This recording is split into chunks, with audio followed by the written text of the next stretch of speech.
আজকে যার কথা বলবো তিনি ঝাঁসির রানী লক্ষ্মীবাঈ। 19শে নভেম্বর 1828 সালে তার জন্ম, আর 18ই জুন 1858-তে তার মৃত্যু। তার শৈশবে তার নাম ছিল মণিকর্ণিকা তাম্বে। আনুমানিক 1827 বা 28 সালে কাশীর বারাণসীতে তিনি জন্মগ্রহণ করেন। তিনি পেশোয়ার বাজিরাও পরিবারে জন্মগ্রহণ করেন এবং লালিত পালিত হন। তার উপদেষ্টা হিসেবে ছিলেন তার বাবা। মাত্র 4 বছর বয়সে তিনি তার মাকে হারিয়েছিলেন। একজন ব্রাহ্মণ কন্যা হিসেবে মণিকর্ণিকার বেড়ে ওঠা কিছুটা অন্যরকম ছিল। পেশোয়ার রাজসভায় ছেলেদের সাথে বড় হওয়ার সুবাদে তিনি ছোট থেকেই যুদ্ধবিদ্যায় প্রশিক্ষণ লাভ করেন এবং তলোয়ার চালানো ও অশ্বারোহণে পারদর্শী হয়ে ওঠেন। পেশোয়ার পুত্র নানা সাহেব ও রাও সাহেব এবং তাঁতিয়া টোপি তরুণী মণিকর্ণিকার কাছে প্রশিক্ষণ নেন। রানী হিসেবে তিনি নারীদের আচরণ নিয়ন্ত্রণকারী তৎকালীন সামাজিক রীতিনীতিকে চ্যালেঞ্জ করেছিলেন বলে মনে করা হয়।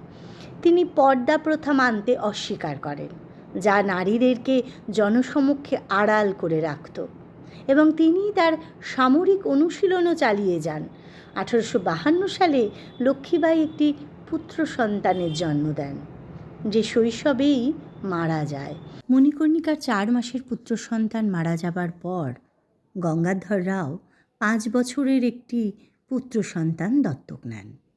এর কিছুদিন বাদেই গঙ্গাধর রাওয়েরও মৃত্যু হয়। গঙ্গাধর রাওয়ের মৃত্যুর পর ব্রিটিশরা মারাঠা রাজ্যকে ছিনিয়ে নেওয়ার ষড়যন্ত্র করছে। রাজ্যের রাজা না থাকায় নিজের দেশকে বাঁচাতে ব্রিটিশদের নেত্রীর বিরুদ্ধে গর্জে উঠেছিলেন ঝাঁসির রানী। 1857 সালের জুন মাসে ঝাঁসিতে বিদ্রোহ শুরু হয়। সমস্ত বিদ্রোহীরা ব্রিটিশদের জেল ভেঙে বন্দীদের মুক্ত করে দেয়।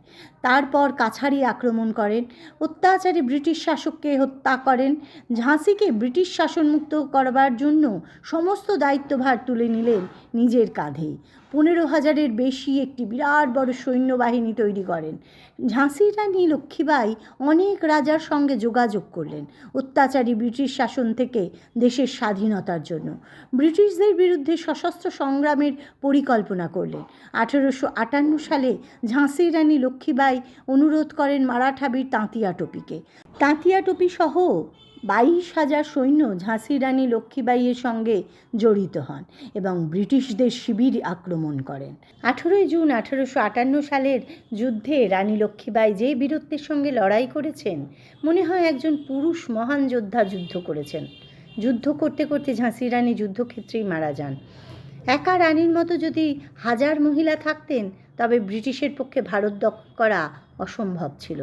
পরবর্তীকালে নেতাজি সুভাষচন্দ্র বসু যখন আজাদ হিন্দ ফৌজ গঠন করেন, তখন তিনি একটি রেজিমেন্টের নাম রেখেছিলেন ঝাঁসি রেজিমেন্ট।